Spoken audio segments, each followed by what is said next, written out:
આવતીકાલથી જામનગર ખાતે ગુજરાત પોલીસ ભરતી બોર્ડ દ્વારા પોલીસની ભરતી પ્રક્રિયા શરૂઆત થવાની છે।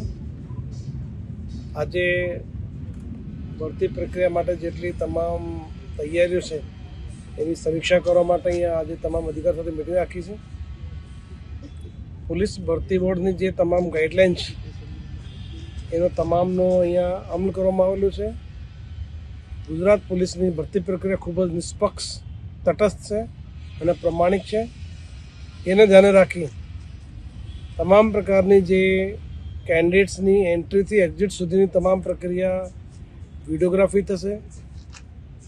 તમામ જે કેન્ડિડેટ છે એના RFID ટેગ મૂકવામાં આવશે અને કોઈપણ વ્યક્તિ જે કેન્ડિડેટ તરીકે આવવાના છે એને તમામ પ્રકારની ગાઈડન્સ એકવાર એન્ટ્રી થયા પછી શું કરવાનું, શું નથી કરવાનું એ અમારા પોલીસના અધિકારીઓ, કર્મચારીઓ દ્વારા આપવામાં આવશે।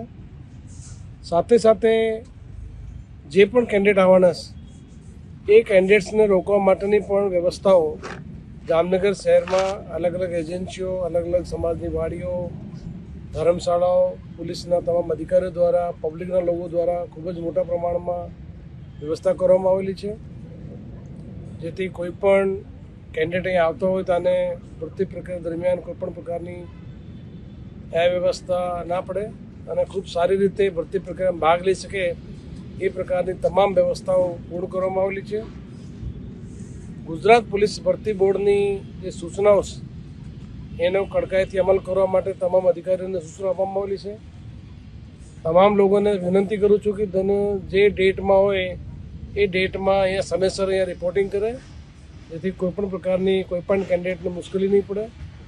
એકવાર આવ્યા પછી ગુજરાત પોલીસના અધિકારી, કર્મચારીઓ એને તમામ પ્રકારની જે માર્ગદર્શન છે એ અહીંયાથી પૂરું પાડવામાં આવશે।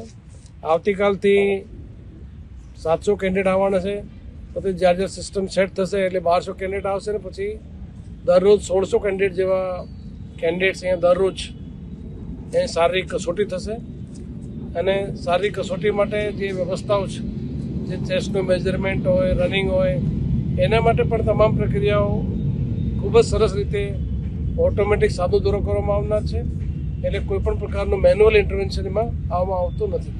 ચલો, થેન્ક યુ।